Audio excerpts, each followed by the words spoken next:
name's Eric Saturn, and I'm going to be teaching a class today and on the next several days about medieval sword fighting. Now, just to give you a little bit of history, I've been doing this for over 20 years, and in fact, I have actually taught medieval sword fighting at 3 universities and colleges. The first one, great, I'm glad people can hear me, so thumbs up. The first one was, I started it in North Dakota State University in Fargo. Then I moved down to Alabama and I taught it at Jeff State Community College and Samford University, which is a private university, private Baptist university.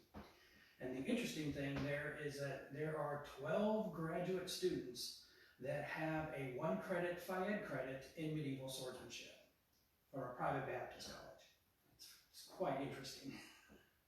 So today I'm going to be talking about sword fighting. It's a subject that many people find interesting and I think is a great physical sport.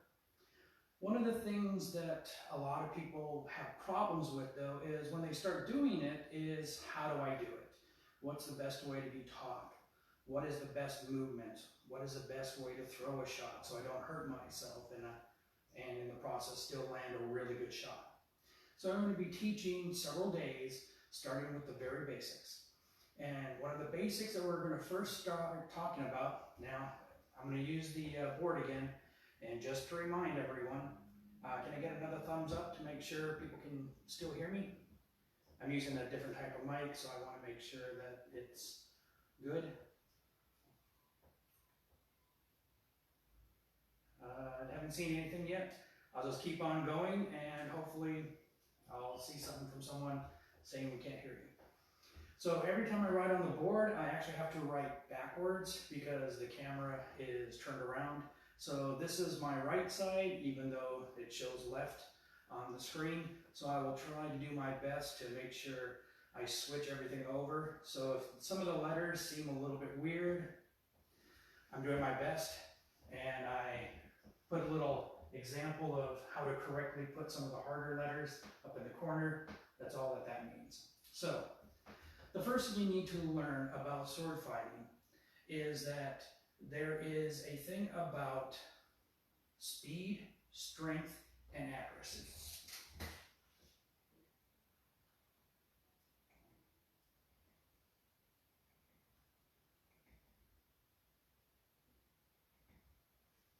Let me just see the screen real quick.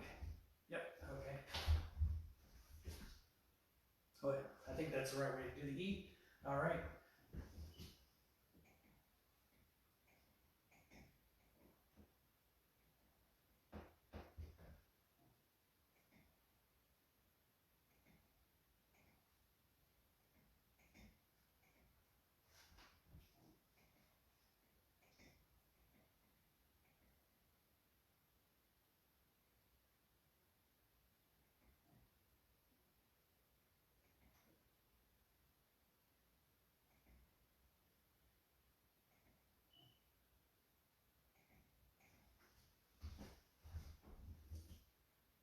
All right, I'm doing my best. All right.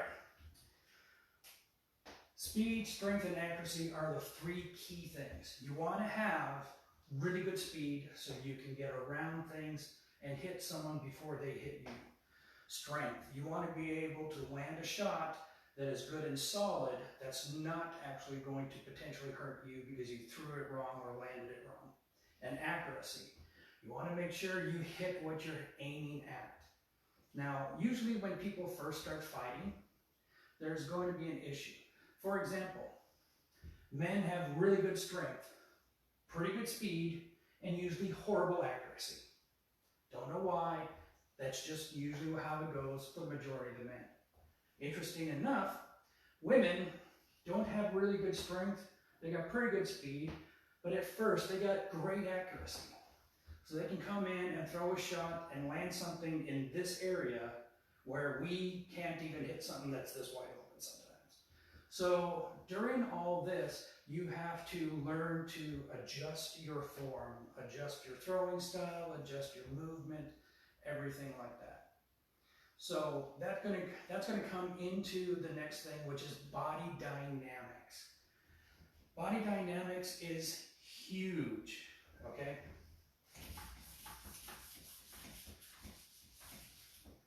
Now, body dynamics also has a counter, and that is body conflict, okay? What we do for body dynamics is what we do naturally without us not even knowing it, okay? Perfect example is if we drop something, do we just go like this? Or if we pick something up, do we kind of counterbalance us by bringing our arm out and leaning? When we counter ourselves, that is body dynamics, okay? It's also going to be dependent upon both male and female, okay? For example,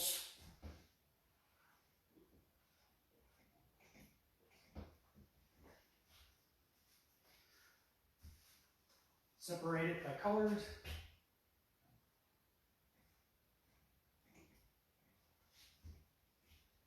Now, for women, it's interesting because when they throw, they have a harder time, like I said, with strength. Why is that? Because women and men have different center of gravity areas, okay? Men have a very high center of gravity, usually right around chest level, okay? That's why we can generate force from this area to here more than women can, because their center of gravity is down here. So it takes them longer to actually throw the same shot. Here to here, which kind of creates almost like a triangle shape, is different from trying to create this triangle shape to where a woman's center of gravity is more in the abdominal area to this, okay? Now, if their shots were down lower, they would be comparable exactly to men. So what does this mean? It means women have to move differently sometimes to get the same type of shots that men throw. And that's going to be, men can throw shots usually on the upper half of the body area easier.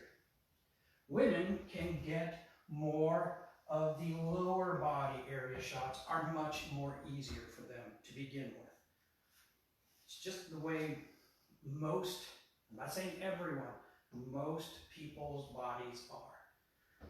So people are like, man, why can't I get this shot? Okay, what you have to do is you have to change that, and you might have to take a further step, or you might have to rotate your hips to get the same type of shot angle that another fighter can do very easily. Same thing, I'm 5'8". Someone who is 6'2" has more shot capabilities than I do, sort of. What I mean by that is they can throw a lot more shots higher up and going down than they do going down to try and come up. So I have the capability of actually throwing more lower shots. That's just the way naturally our dynamics work. So I always tell everyone knows how to fight naturally because we do everything naturally in our lives pertaining to how we walk, how we pick something up, how we throw, all this other stuff. Certain things are going to change. Hey, someone who has one ACL or two ACLs that are blown is going to fight differently than they would if they had good knees. Or someone has a torn tendon in their shoulder or their elbow. They're going to have to throw differently or get some type of additional help, like an arm brace. Maybe they have to take athletic tape to strap up their shoulders, different things like that to be able to throw good, consistent shots again. Things changed. When you start in your 20s and fighting to the way that you fight in your 50s is going to be very different. So everyone's going to have to learn to adapt. Since this is the basics, I'm showing you the basic aspects of how you start and why this is coming into place. Whenever you go through different experiences in life, you're also going to realize how those experiences can shape the way that you throw, okay? And I'm going to give you a specific example about that by movement.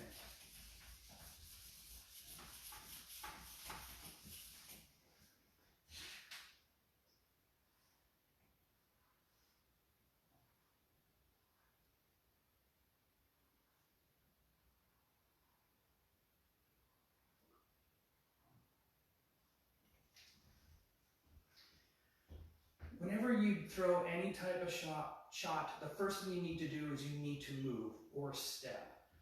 If you're strong enough where you can go from here and just throw a shot, that's great. That's not going to be all the shots that you have. So you really need to focus on multiple shots. And the best way to do it is start generating momentum and start generating a movement to an area that you're trying to hit at. So all that usually starts with is with a step. Now, that first step is going to be, and here's where it gets into a different play, usually a linear step straight forward. Boom. Okay? Now that can be from your left leg out first, and you're taking a step to get in, or you can actually, if you're going with your right leg first, you can just lift up your right leg, push off with your left, and move forward. It's usually not going to have the same type of effect, because the difference between a full step from your right leg and back to the right leg in front involves your hip. Hip is where you generate the majority of your force. Okay? So you have a linear movement forward. Now, once you take that step forward, there's essentially two things that you can do. And that's going to be either a step to the left or a step to the right to try and find an opening to throw. Okay? Now, there's another movement which is very much the same thing, and that's an arc. So that is, you step forward, and then from there, instead of just going straight out, you actually step forward and turn. That's going to create more angles. So you go forward and step to the right, and then you can actually arc with your left. So there's multiple different ways of doing this. But majority is going to be a forward, a left or right, an arc. Sometimes you can say, if you're doing a lot of fighting, you can actually continue to go around in a complete circle. So it's a complete arc. Now, here's where the difference in body dynamics comes into play. Why are we doing a linear move straight forward? Okay? Here's a perfect example. If you have a left-handed friend, okay, I want you to say, hey, I like to try something. Can you shake my hand? And just go and shake their hand. What you're going to see is when you shake their hand, your hand is directly in the middle part of your body. It's a natural act. Now, Gretchen, I'll do this because it's my left hand, but I presume it's right. You're going to go straight in because this is your natural act. Now, a lefty, if you look at the lefty, it's not a natural act. So if you were trying to shake left hand to left hand with someone, you're actually going to turn and shift a little bit. And what's going to happen is you're going to see that you're not directly in front anymore, but the lefty actually goes towards what's known as shoulder side. Okay? That is a natural pattern called a V. Okay? If you always wonder, oh, these darn left-handed fighters, they always get me, I don't know why. It's because in their world, they automatically have to go to different sides. This is a normal step. For us, we go forward. So if we're going forward on someone, we're like, all right, I'm going to do this, and then all of a sudden the lefty automatically shifts over to the side. you're now exposing more parts of your body to a lefty. That's it. If you want to be a better fighter, you actually have to fight against muscle memory or body norms. And that is, all right, instead of just going straight in, I need to always go towards shoulder side. And you can do the same thing by going, all right, I'm going to go shoulder side, shield, and now I have more opening over here. Now, if you're fighting against another righty, you're like, well, why would I want to go and towards his shield side? I'll get into more of fighting with shields and shield concepts, along with sword concepts, probably in tomorrow's class. We're going to go through multiple different things from sword and shield to two-weapon, great weapon, to include polearm, everything like that. But one of the things that people don't understand is when they start moving is they don't know why they're leaving something open. And usually it's because they're moving into an open area that they don't realize.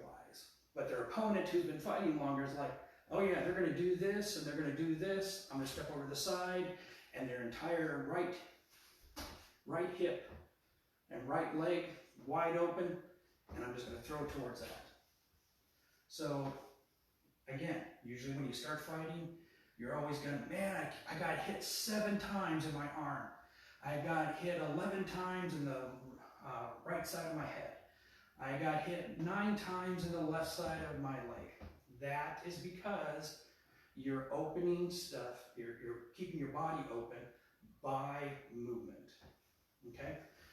And like I said, I will also tell you how to fix that, okay? So those are the primary movement techniques. And as I said here, this is the evil lefties' primary way of fighting.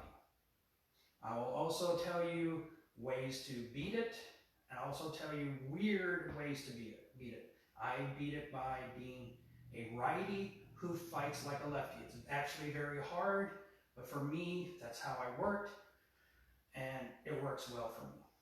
All right.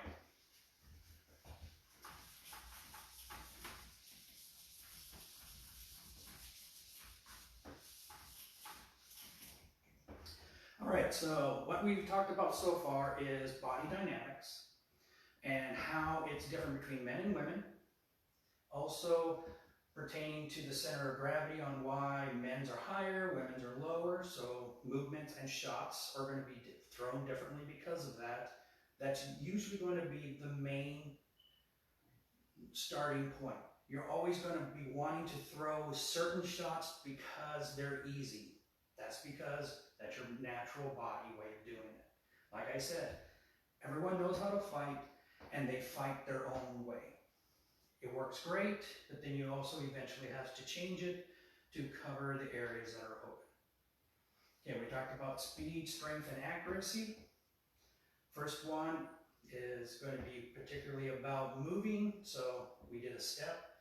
Now, we're going to talk about the body conflict. I started talking about that a little bit, about why are these open? Because you're creating a conflict because you're so used to doing something that way. Now, what are some of the other conflicts? Later on, when we start talking about two-weapon, okay? Great two-weapon style. Florentine, two-handed, great and minor, sword and axe, different things like that.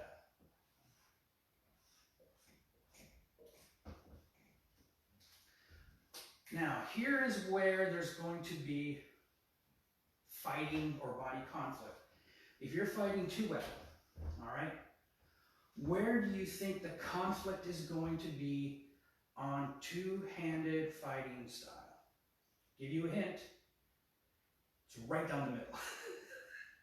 Okay? Boom. Why is that? Why is the middle straight down the middle? Because your body is not sure on which one you should block with. Okay, should I block with this? No, I should block with no, I should really, hey, just You battled your mind, you battled your body, and now all of a sudden the person threw a shot straight down and you couldn't block it with either one. Because you put your body in conflict, your mind and body. Some other people will have conflict pertaining to upper and lower. Okay? Now, how is conflict going to be caused by upper and lower?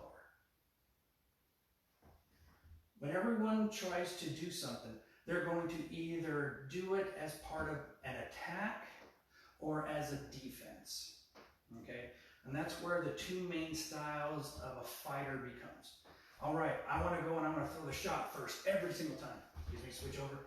Boom, I'm going to throw. Okay, you're an offensive fighter.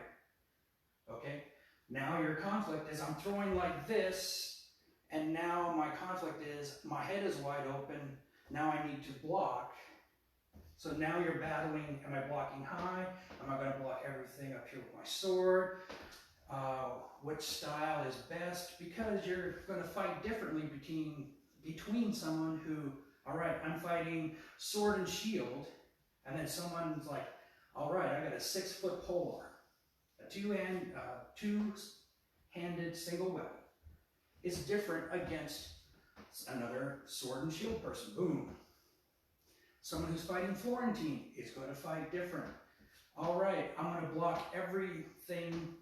For me, when I fight Florentine, I block everything essentially from here on down with my left-hand sword. Correction? Like I said, it's reversed, sorry. So I block everything with my left-hand sword down here. Therefore, I'm getting everything up here where I can block, attack, block, attack, block, attack. That is how I have become comfortable in deconflicting.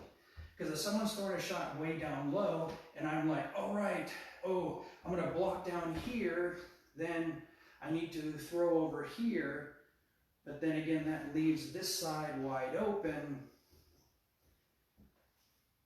You start thinking about it. Once you start thinking about it, you stop moving and you stop fighting. So this is where you're going to have conflict.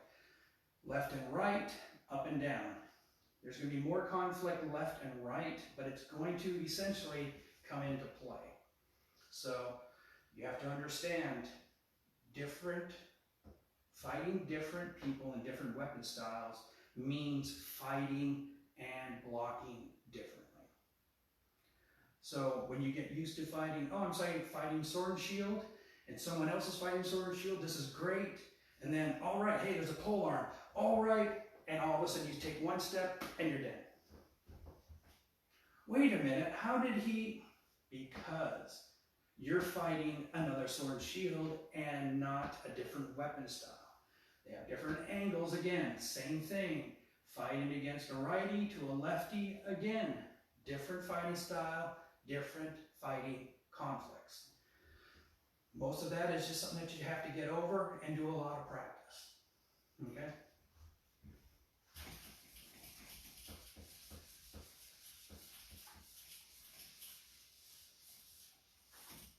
All right, so as I said, we're going to start with sword and shield first. To me, that should always be the basics of what you practice with. So, whenever you have someone with a sword and shield, all right, the one thing that you never do, and I'll provide a smaller shield to show it to you, never give anyone a big shield to begin with, okay? Because what they do is they put it right here and they don't move it. They don't know how to block against it. What they do is they hide behind it, wait till their head comes up, and you hit them in the head. You want to make sure that you make the person have to move the shield. Up and down, forward, punch out, okay? These are all going to be very important because you're going to use them differently for every single type of weapon style that you fight against, okay? I always have what's known as a 1 foot by 2 foot shield, just a small shield, the shape from my elbow to my fist, and all it does is it really makes me have to move the shield And I can use the exact same movements if I switch from a strap, which means that there's a strap here and a strap here, to just a straight center grip, which means I'm holding it in the middle and I'm kind of punching towards everything. Well, you're not always going to punch. You're going to punch and turn. Oh, sorry about that. Trying to open up and expose even more to what you're trying to hit. So you always want to make sure that you're using both hands, because this is part of body dynamics, okay? When you're doing some things, you're going to learn to throw some shots, okay? The two general forms that your shots are going to encompass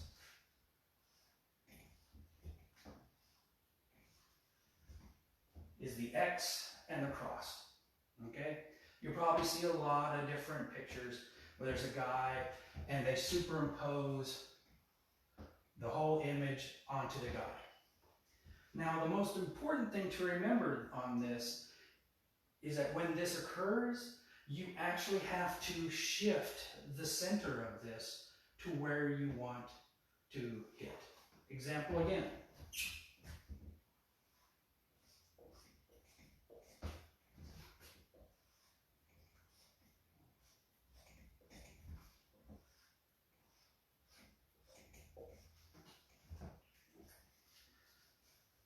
All right, I'm going to throw a shot.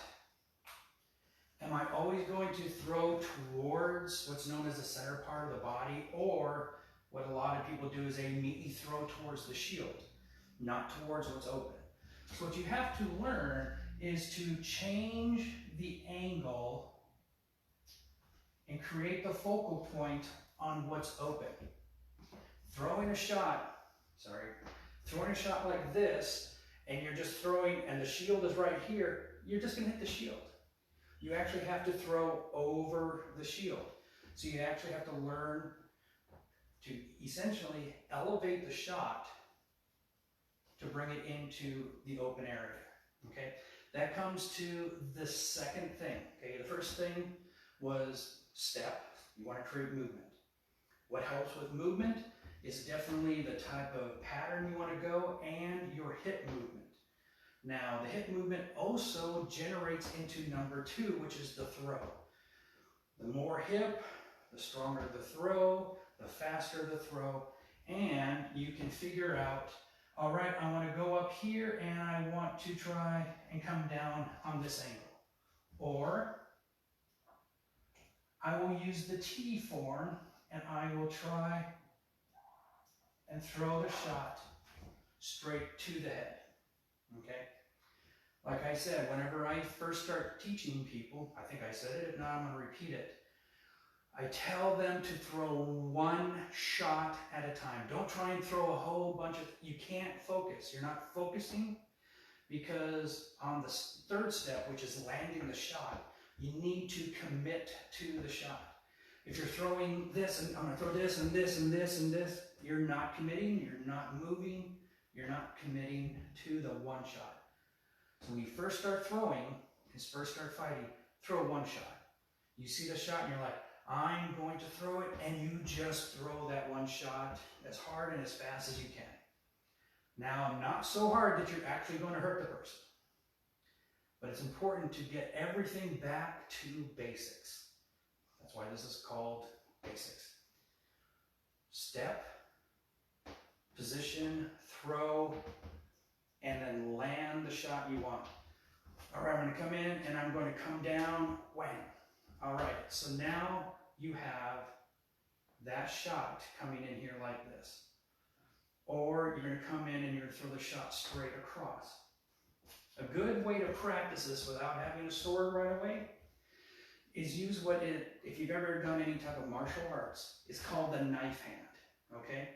Just throw and land like this with the edge against the part you're trying to aim at. All right, I'm going to throw down and I'm going to try and hit the neck. Wham! Okay, now I'm going to step with boom. As you can see, if I just threw without stepping, That's how far it was. With a step, you can see how large and how much closer you become to your opponent. All right? So, as with everything, even when you want to come up, or you want to come straight over to a leg, or you want to come up to a hip, exact same thing. When you want to do that, you pretty much have to throw, step, and you have to essentially start aiming down and come up. Now this again is where I'm going to emphasize everyone fights differently. Okay? Give you two great examples. One of the people I taught, he was like 6'1". All right, he could go out there and he was doing okay. And then he goes, well, can I do Florentine? I said, I haven't taught you Florentine. Yeah, but I really want to do it. I was like, okay, no problem. So he took it, and this was his stance. I'm like, why are you doing that stance? And then, so we started fighting, and his shots were like that. I was like, whoa! Okay, I didn't expect that. What's going on? He's like, oh, I've been a boxer for 11 years. Ah, jeez. All right, I was fighting against a sword fighter, not a boxer. So everything he threw was like this. Well, for me to get in, he had already punched forward and was going over my shield, around my sword. So I had to keep my distance. I'm like, all right, I have to play the mind game. I don't want to get in on him, so I have to play low. All right, so as soon as he stepped in, I would step back and I'd throw and I'd step back and I'd hit him in the leg because he was leaning up and he wasn't protecting the lower part of his body. I didn't play his game, but I knew enough that I'm like, I know what the positives are and I know what the negatives are. His speed, he had two short swords. He was generating full force because everything was from here on up and it was fast. It was great, but it was also very limited. So we worked on that to make it so that he can start with that and then be flexible. The second example, this guy was like 18 years old. I was down in Kansas for an event down there. This guy's like, oh, okay, you're going to fight this guy. I'm like, he seems awfully young. Yeah, he just turned 18. He just got authorized like 5 months ago. Oh, okay, this is great. Oh my God. Such a great fighter. I was like, holy crap, where is this coming from? Excuse my language, sorry. But he was all over the place. And it wasn't like wild. He was focused. We double killed twice, and the third one, he threw a shot, I came in, and then he totally changed and backhanded me. I was like, man, that is respect right there. Did not see that coming. Talked to him afterwards. I said, how are you this good? You're only 18. He said, well, I've been playing tennis for 5 years in high school. Tennis players are designed to use the V pattern at a much wider area and extend around and do a lot of full arm hits.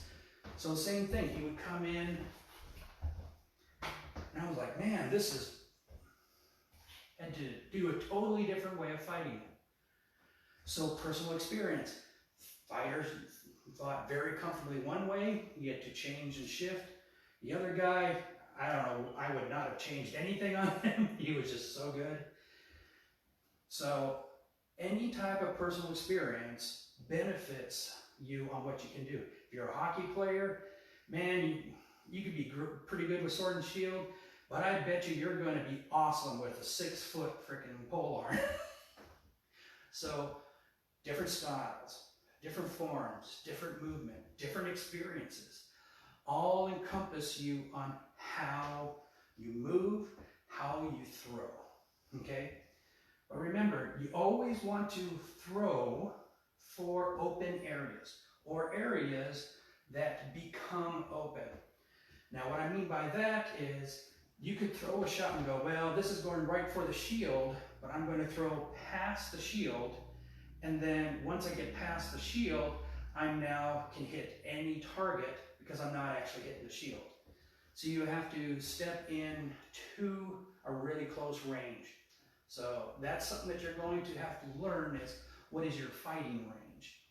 That's going to be dependent upon your sword, your movement, your technique, the type of heater or center grip, shield you're using, everything.